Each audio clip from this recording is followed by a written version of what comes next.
So kulikuwa na mkutano ambao ulikuwa kule New York ambapo ulitengenezwa na United Nations na kitu ambacho kilishangaza watu wengi ni ule wakati ambapo maraisi wa Afrika waliweza kujitokeza ili mradi waweze kutoa zile speeches zao. Najua watu wengi sana tulikuja hapa tukamsifia William Samoei Ruto, rais wa nchi ya Kenya, ambapo mimi mwenyewe KG Chipande nilikuja hapa nikamwambia kwamba amekuwa rais pendwa kwa sababu aliweza kuongea maneno ambayo ni ya msingi na maneno ambayo kama Waafrika wanataka kuyasikia kutokana na viongozi wao. Na tukafika paka time tukaja tukamfananisha na yule ambaye anaitwa Ibrahim Traore wa kule sehemu za nchi nyingine kule wale wenzetu kule. Yes, ambapo tulikuja tukamfananisha naye baada ya kwamba yeye alikuwa Ibrahim Traore alionyesha watu ya kwamba yeye ni jasiri na yeye ako na uwezo wa kufanya kile kitu ambacho wananchi wake wanataka pasi kutumia nguvu ya mzungu ama pasi kutumia sheria ambayo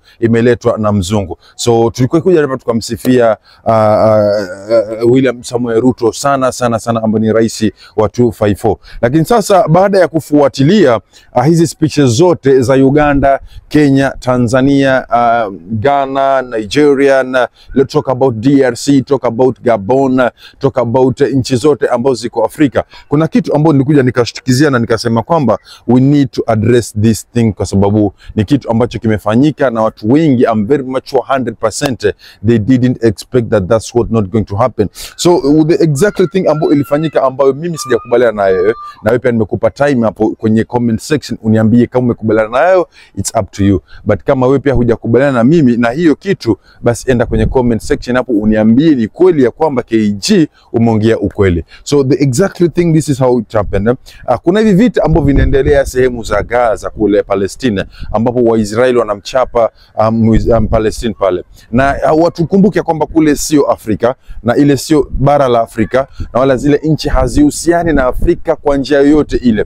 Lakini vile pia bado tukumbuke kwamba hapa Afrika ama hapa East Africa pia community tuko na nchi ama tuko na baadhi ya vita ambavyo vinaendelea mpaka leo hino. Kuna baadhi ya nchi hapa kama nchi ya DRC, Democratic Republic of Congo, tuko na kama nchi ya Somalia, tuko na kama South Sudan. Hizi ni nchi ambazo zina vita mpaka sasa tunavyoongelelea, watu wanapigana kila siku, hakuna amani. But these are things that they have not been addressed with our president from Africa. These are what they're supposed to address the nation, wa address dunia ijue, United Nations, they have to understand that these things are going on.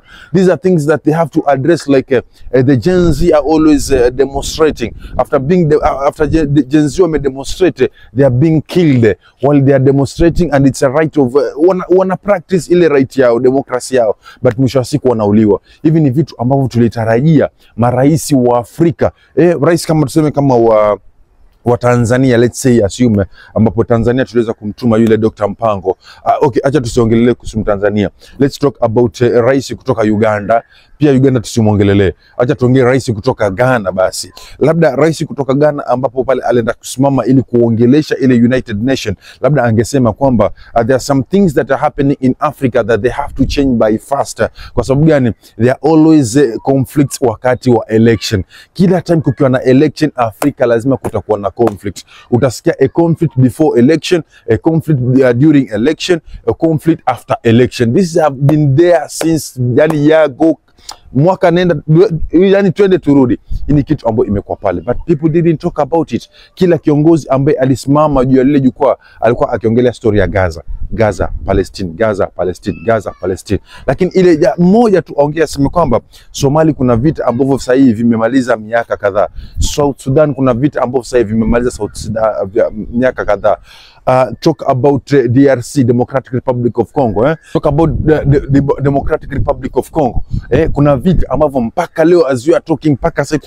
So mimi mkiniruhusu mkiniuliza wewe kama KG unasema nini kuhusu mpango mzima huu ambao ni kama aibu ambao tulitiwa na wale marais wetu wa Afrika, nitasema kwamba kamwe kabisa tusiwahi amini marais wetu ya kwamba wapo kwa minajili yetu. Yani marais wengi, japo sio wote, but mimi ninasema wengi marais wa nchi za Kiafrika, they are not there because of us, they are just there because of themselves, hao pamoja na matumbo yao, because they are the same people ambao they are easily being directed by people from outside kule. Yani hao ndo ni rahisi sana kupata elimu ama kupata maelekezo kutoka kule nje kwa bara la uzungu.